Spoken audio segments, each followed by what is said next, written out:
तो जिसको भगवान भक्ति में पार लगाते हैं उसका ही बेड़ा पार होता है। वैसे तो सब अपने कर्म कर ही रहे हैं। एक बार एक चोर था, चोरी करना उसका काम। एक दिन, 2 दिन, महीने, साल बीत गए, चोरी करता जा रहा। बहुत दिन बाद उसके समझ में आया कि मैं पूरी जिंदगी चोरी करता रहूंगा, कुछ ऐसा काम हो कि एक बार में काम हो जाए और फिर करने की आवश्यकता ना हो। तो उसने बुद्धि लगाई,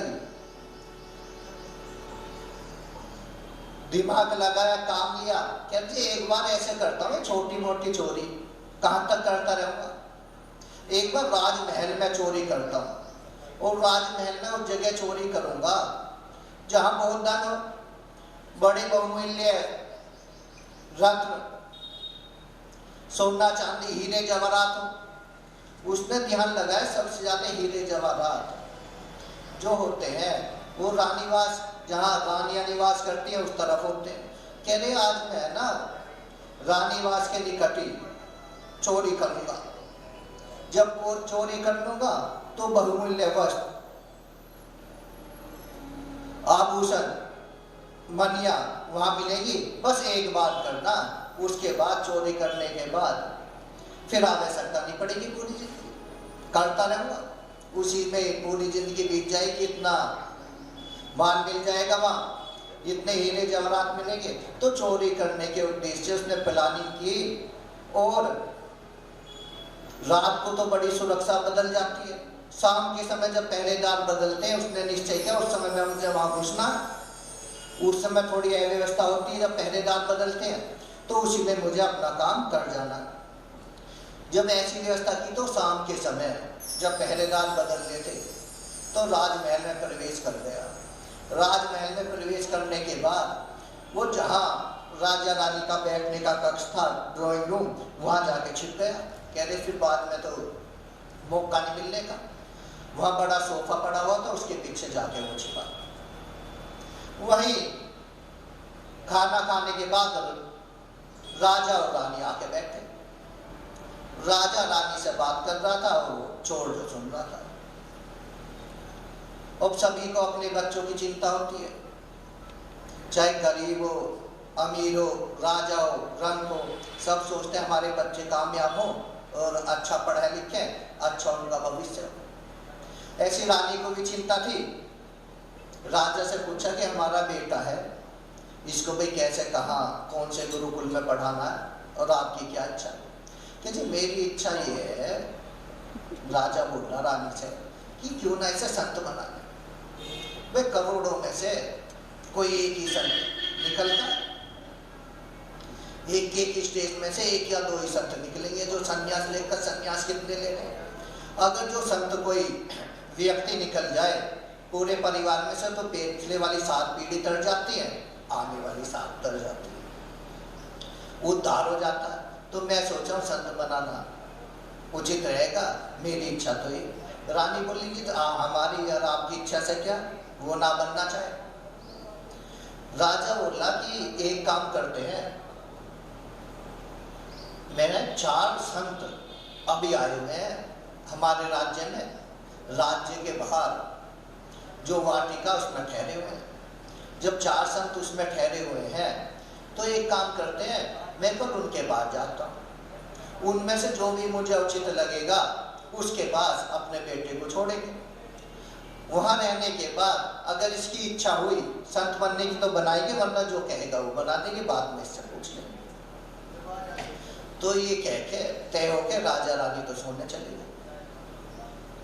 अब वो जो चोर सुन रहा था बात, जब चोर बात सुन रहा था तो उसने देखा,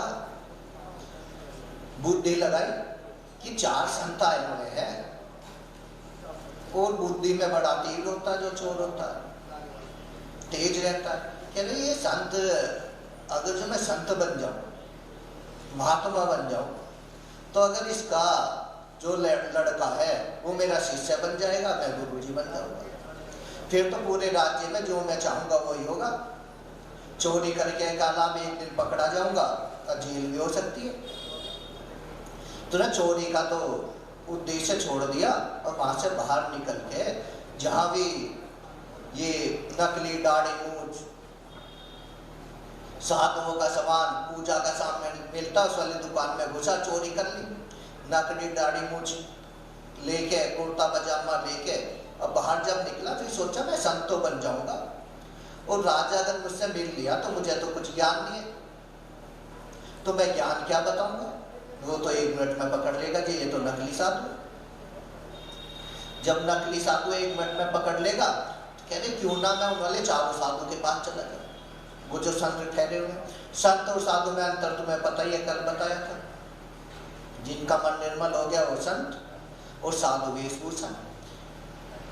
अब गया, फिर कहने लगा भी संत होते हैं, ये महान होते हैं। जो ब्राह्मण होता है वो सत्य से प्रसन्न होता है, क्षत्रिय प्रशंसा से, वैश्य पैसे से, और शूद्र उदारता से प्रसन्न होते हैं। कह रहे वहां जाके सत्य बोलना पड़ेगा, और संत के सामने झूठ नहीं बोलना चाहिए।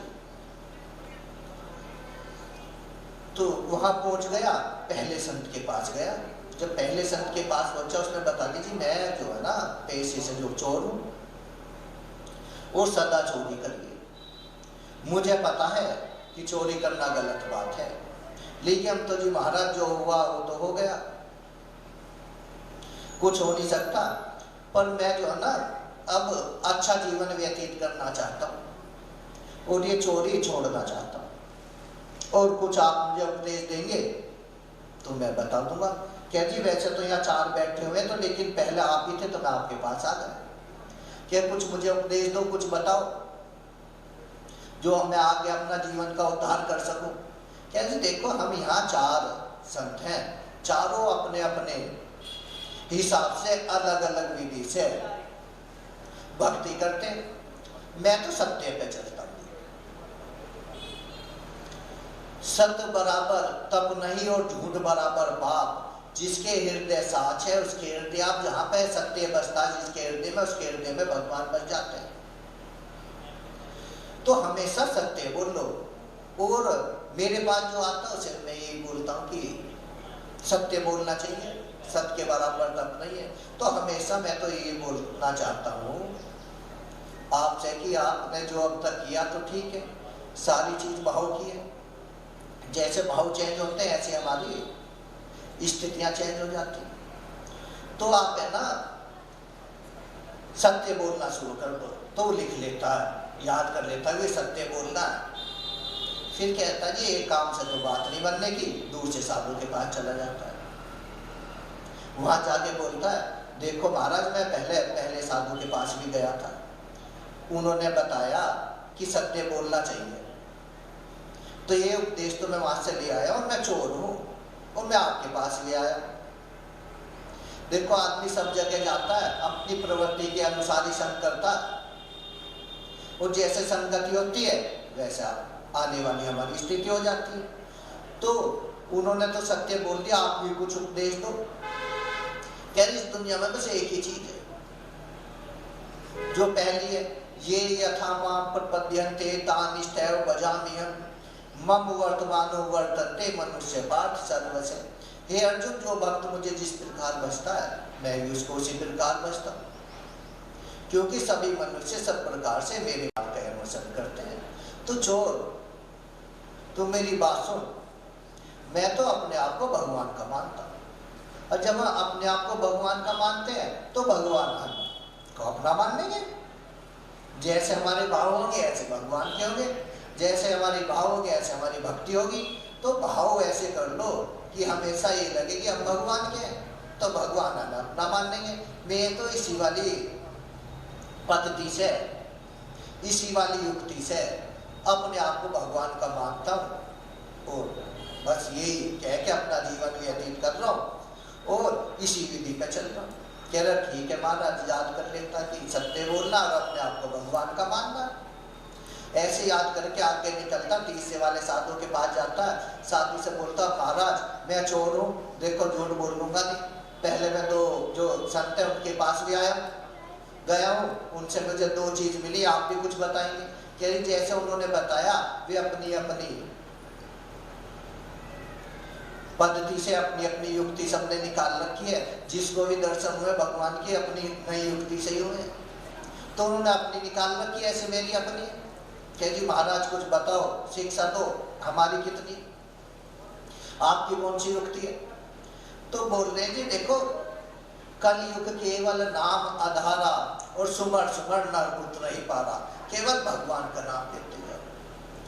ये 9 नाम है जिन्हें तत्काल लेने से हमारे करोड़ों जन्म के पाप नष्ट हो जाते हैं। ओम राम शिव विष्णु हरि गोविंद वासुदेव कृष्ण और हरि, ये वाले 9 नाम लेने से तत्काल एक भी नाम लिया तो हमारे पिछले पाप भस्म हो गए। इसलिए बोलना जाता अगर मरते समय कोई नाम ले लिया भगवान का तो हमारे पिछले जन्मों के पाप भस्म हो गए, स्वर्ग में चला जाता, पाप बचते। और हम अगर जो इसका नाम कभी भी लेते हैं तो हम निष्पाप हो जाते हैं, लेकिन उसके बाद मन बुद्धि और अहंकार, हमारे मन में कोई गलत भावना आ गई या हमारी बुद्धि ने कोई गलत चीज सोची या हमारे कर्म, अहंकार कर्म को बोलते, कर्म थोड़े इधर उधर हुए तो वे सारे पाप आ जाते, वाला पाप भी जुड़ जाता है। इसलिए मरते समय बोलने से हमारे हम निष्पाप हो जाते हैं। जब निष्पाप होते हैं और आगे कोई कर्म होता नहीं, मर जाते तो इसलिए स्वर्ग में जाते। तो मैंने तो भैया कृष्ण जी का नाम ले रखा है, श्री कृष्णम शरणम गच्छामि करता रहता हूँ, उन्हीं की शरण में हूँ, है ना, उन्हें सब कुछ मानता हूँ, नाम के आधार पर ही अपनी भक्ति कर रहा हूँ। ऐसे मैं तुझे बताता हूँ, देखो भैया जैसी मैं कर रहा हूँ ऐसे तुझे बता दी भैया, हमेशा कृष्ण जी का नाम लेता रहे, श्री कृष्णम शरणम गच्छामि करता रहे, इसमें उद्धार है, हो जाएगा तेरा भी। ऐसे शरण में जाके बहुतों के उद्धार हुए, बिना शरणागति के कुछ नहीं। अपि चेतसि पापेभ्यो सर्वेभ्यो पापकृतम् सर्वम ज्ञान फलेन च वर्ज्यं संत ऋषि। यदि तो अन्य सब पापियों से भी अधिक पाप करने वाला है, कृष्ण जी बोलते हैं यदि तो अन्य सब पापियों से भी अधिक पाप करने वाला है, एक तो पापी है उससे भी अधिक पाप करने वाला है, तो भी तो ज्ञान रूप नव का द्वारा संपूर्ण पाप समूह से भली भांति तर जाएगा। इसका मतलब कर्म से ऊपर भी कोई चीज है, और कर्म से ऊपर एक ही चीज है, सर्वधर्मान परित्यज्य मामेकं शरणं व्रज अहम त्वा सर्वपापेभ्यो मोक्षयिष्यामि महाशुचे। शरण में जाना, शरणागति में जाना, भगवान की शरण में जाओ, अपने आप करवा लेते हैं जो फिर उन्हें करवाना होता, तो उन्हीं की इच्छा से सब कुछ। भक्ति भी हम उन्हीं की कृपा से कर पाएंगे, जब तक कृपा नहीं होगी भक्ति की तरफ हम चल ही नहीं पाएंगे। संपूर्ण धर्मों को अर्थात संपूर्ण कर्तव्य कर्मों को मुझ में त्याग कर तो एक केवल सर्वशक्तिमान सर्वधार परमेश्वर की शरण में आ जा, मैं तुझे सब पापों से मुक्त कर दूंगा, तू शोक मत कर। तो मैंने तो एक ही बनाया है, नाम के द्वारा ही उद्धार करने की सोच जाओ। कलयुग में नाम ही सबसे बड़ा है, बस भगवान का नाम लेते रहो, वो साधन भी सरल है, जितने सरल रहोगे उतने अच्छे रहोगे। तो मैं तो नाम लेता हूँ।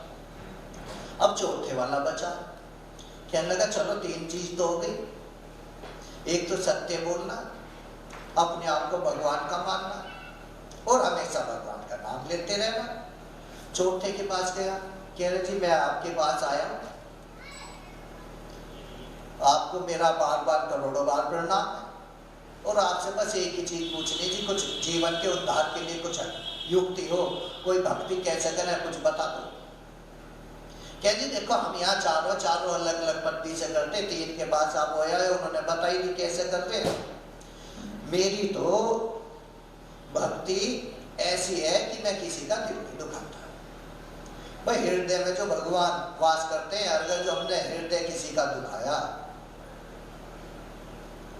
तो भगवान को दुख पहुंचता, इसलिए कोई भी ऐसा काम ना करो कि जिससे किसी को दुख हो। सब चीज छोड़ दो, इस पत्ती पे चलते रहो। अब वो जाके आगे नकली दाढ़ी मूछ लगा के जहाँ सारे सब बैठे उनसे थोड़ी दूरी पे बैठ गया।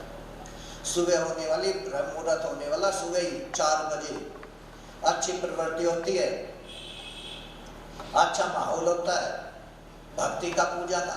तो राजा सुबह निकल गया अपने सेवकों को लेके, उनके हाथ में बड़े बड़े थाल भेंट के लिए हीरे जवाहरात रखे और पहुंच गया पहले संत के पास। और वो जो चोर है वो दूर से देख रहा, भाई राजा आ गया, और आंख बंद करके बिल्कुल जैसे साधु बैठते हैं, रेत की हड्डी सीधी करके ऐसे बैठा है। अब बार बार आंख खोल के देख रहा है कि कौन से वाले के पास है।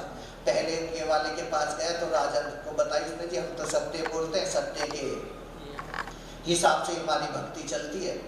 जब सत्य के हिसाब से हमारी भक्ति चलती है तो मैं तो सत्य बोलता हूँ। कह जी मैं तुम्हारे लिए कुछ भेंट लाया था। अब चोर दूर से देख रहा, भाई माल तुम्हारा मुझे भी मिलेगा। चोर की नजर तो सब बहुमूल्य वस्तुओं पे रहती है, पैसे पे रहती है, धन पे रहती है। अब क्या हुआ, दूर से साधु के पास गया।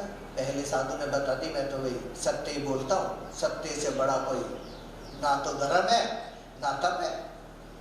दूर से साधु के पास गया, क्या जी मैं तो अपने आप को भगवान का मानता हूँ राजा, और जब हम अपने आप को भगवान का मानने लगते हैं तो भगवान हमें, तो उससे बड़ी बात क्या। राजा उन्हें भेंट देता है। अब तीसरे वाले के पास पहुंच जाता है। चोर जो है इसका मतलब आपकी भक्ति हो गई। अब राजा चौथे को भी देता, नजर घुमाता, देखते हैं कि 5 वही बैठा हुआ। अब राजा को जो जानकारी थी वो केवल 4 की थी। कह रहे फिर भी आया हूं, कबीरा संगत साधु की जो गंदी की वास, जो कछु गंदी दे नहीं तो भी यहाँ सुबास। कह रहे लेकिन संतों से मिलने से जो है अच्छा ही होता है। जैसे कोई इत्र वाला, सेंट बेचने वाला आपके बराबर से निकला, आपका उससे मेल मेल भी नहीं हुआ, आपने उससे इत्र खरीदा भी नहीं, लेकिन खुशबू फ्री में मिली। तो ऐसी संतों के पास रहने से, पहुंचने से बहुत सारी चीज कुछ ना कुछ हमें मिलती है अच्छी, इसलिए संतों का संग बताया गया। कहना जी इनसे मिलके चलता, मिलने में तो कोई बुराई नहीं है। राजा उसके पास पहुंच जाता और चोर जो नकली साधु बना हुआ था, महाराज मुझे जानकारी ऐसी थी कि 4 ही संत बैठे हुए, जब 4 ही संत बैठे हुए हैं ऐसी जानकारी थी तो मैं 4 के लिए भेंट लाया। अब गलती के लिए मुझे क्षमा कर दो। जो बड़े संत होते हैं उनका तो क्षमा दान कर देते हैं। मैं आपके लिए बाद में यहाँ से जाने के उपरांत दक्षिणा भिजवा दूंगा या कल को लेके आ जाऊंगा आपके पास, और किसी का हृदय मत दुखाओ। और 5वीं बात ये, और तो उसे पता ही नहीं था, बस ये 4 बात याद थी। अब राजा कुछ पूछ ले बताया नहीं जाएगा, क्या 5वां ये कि बस संत जितना बता दे उतना ही सुन लो, आप यहाँ से जाओ। उसने वापस भेज दिया, संत जितना कह दे वो उतना पूछे, ज्यादा प्रश्न नहीं करने चाहिए। ऐसा कहेगा उसे पता ही नहीं था, ये 4 ही तो बात याद थी, चला गया। अब चोर ने सोचा भाई देखता हूं मेरा सिलेक्शन हुआ या नहीं हुआ, ऐसा पता कैसे चलेगा। वो उसे तरीका पता था। वह उसने कहा ऐसे शाम को जाके उसी सोफे के पीछे बैठ गया कि राजा रानी शाम को बात करेंगे, दिन में तो राजा व्यस्त रहता है राज्य के काम में। अब वह बैठ गया, ऐसे ही हुआ जैसे उसने सोचा। राजा रानी खाना खा के उसी सोफे पे आके बैठ गए, उसी के पीछे वो बैठा हुआ था चोर। अब रानी ने पूछा जी आप सुबह मिलने गए थे, बीच में तो बातचीत हुई नहीं, आप राज्य से सभा से अभी आ रहे हो, तो आपने कौन करा? कहती वहां 4 मिले, 4 जी प्रकांड संत थे, बड़ी आभा निकल रही थी उनके चेहरे से, बड़े तपस्वी थे, आशीर्वाद लिया। सब अपनी अपनी पत्नी से पूछा करते हैं। पहले ने तो मुझे बताया जी सत्य बोलना चाहिए, दूसरे ने बताया जी अपने आप को भगवान का मानना चाहिए, तीसरे का निरंतर इसी का अभ्यास करे जाओ भगवान के नाम का। अभ्यास करने से क्या है, हमारा मन निरंतर होता। ऐसे महाभावो मनो दुर्निगम चलम अभ्यासेन तो कौंतन्ये वैराग्येन च गिरते। हे अर्जुन, यह मन बड़ी कठिनता से वश में होने वाला है। किंतु यह अभ्यास और वैराग्य से बस में हो जाता है। तो उन्होंने बोला कि नाम का अभ्यास करो। नाम का अभ्यास करने से मन में भगवान का स्वरूप आने लगता है। जिनका नाम लेते हैं उसी से उद्धार हो जाता है। क्या तीसरे ने बताई जी नाम लो, चौथे ने बताया किसी का हृदय मत दुखाओ, हृदय में भगवान का वास होता है। किसी का हृदय दुखा देते हैं तो बड़ी पीड़ा होती है, उसे पीड़ा होती है, उसके मन से कुछ निकल जाता है तो वो हमें भोगना पड़ता है। इसलिए किसी का मन नहीं दुखाना चाहिए। लेकिन मैंने सोचा था कि वहाँ 4 ही संत हैं, वहाँ एक 5वां भी मिला, और वो जो 5वां था वो मुझे बड़ा अच्छा लगा। रानी ने बोला कैसे अच्छा लगा कि ये तो चारों ने एक बात ही बताई। उसने चारों की बात तो बताई, एक नई बात भी बताई। क्या जी? क्या उसने बताई? जी हमेशा सत्य बोलना चाहिए, अपने आप को भगवान का मानना चाहिए, और अपने आप को भगवान का मानना चाहिए, नाम भी लेना चाहिए भगवान का हमेशा, और किसी का हृदय नहीं दुखाना चाहिए। 4 तो पता ही। एक चीज और बताई कि संत जितना कहते है ना उतना ही मान लो। तो मैंने तो ये निर्णय लिया है, जो 5वां जो है साधु जो था उससे ही अपने लड़के का ना गुरु बनाऊंगा, उसी का शिष्य बनेगा मेरा लड़का। ये कह के राजा रानी तो सोने चले गए। अब उसकी आंखों से आंसू। कह जी अभी तो मैं नकली संत बनाऊं, और जब नकली संत बनाऊं तो इसका इतना प्रभाव है नकली बनने से भी, और भगवान का नाम दिखाने के लिए लेने से भी राजा जो है अपने लड़के को मेरा शिष्य बनाने के लिए तैयार हो गया। कह लीजिए अगर ये राजा अपने लड़के को मेरा शिष्य बनाने के लिए तैयार हो गया, अभी तो मैं नकली बना होगा जो असली बन जाऊं, तो फिर तो सब चरणों में आ जाएंगे। अब वो कूद के वहां चला गया वहां से। तो उसने कहा मैं चोरी नहीं करूंगा, अब मुझे असली संत बनना।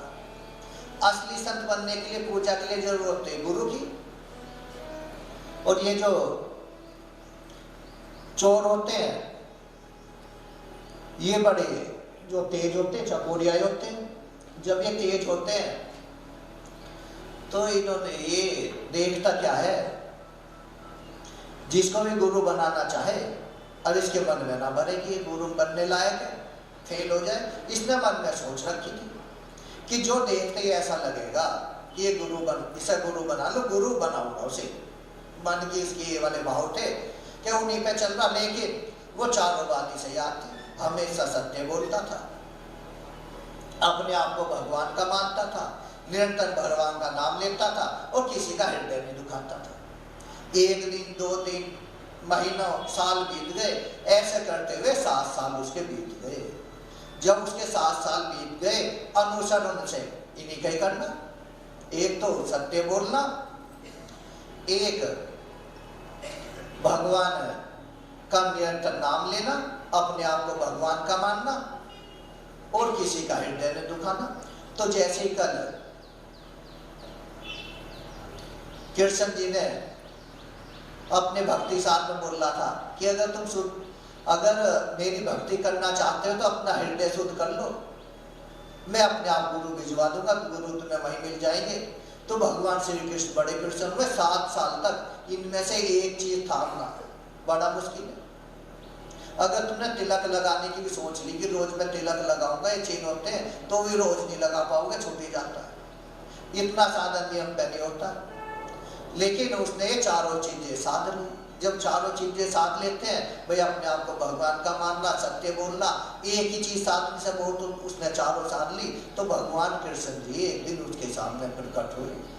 जब सामने प्रकट हुए, उससे देखते ही चोर को ऐसा लगा भाई इन्हें अपना गुरु बना लूं। उसने पहले से सोचा कि 7 साल हो गए ढूंढते गुरु मिले ना, और भगवान श्री कृष्ण परम ब्रह्म परमेश्वर सामने खड़े हैं। तो उसने मन में आया भाई गुरु बनाऊंगा तो ही नहीं बनाना, और किसी को मैं गुरु नहीं बनाऊंगा।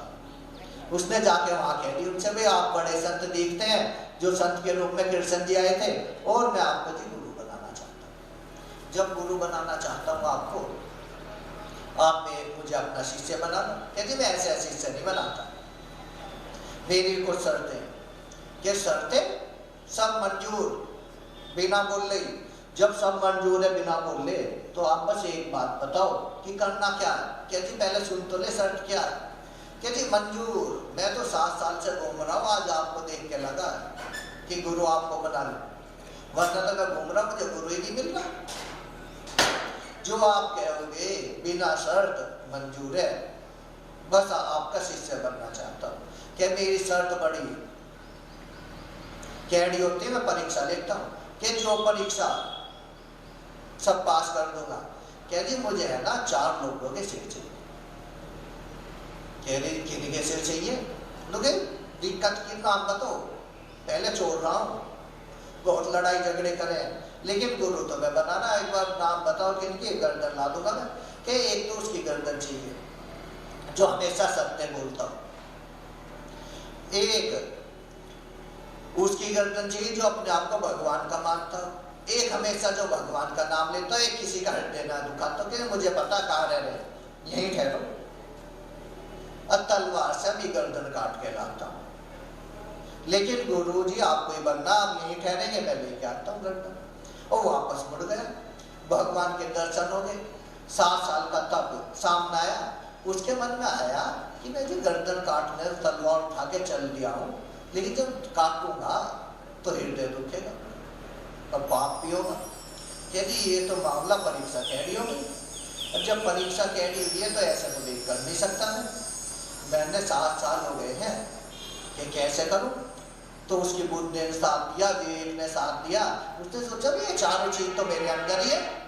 उसका विवेक जागृत हो गया कि जी जो मेरा शिव है इसी में चारों चीजें, मैं अपने आप को भगवान का मानता हूँ, सत्य बोलता हूँ, निरंतर भगवान का नाम लेता हूँ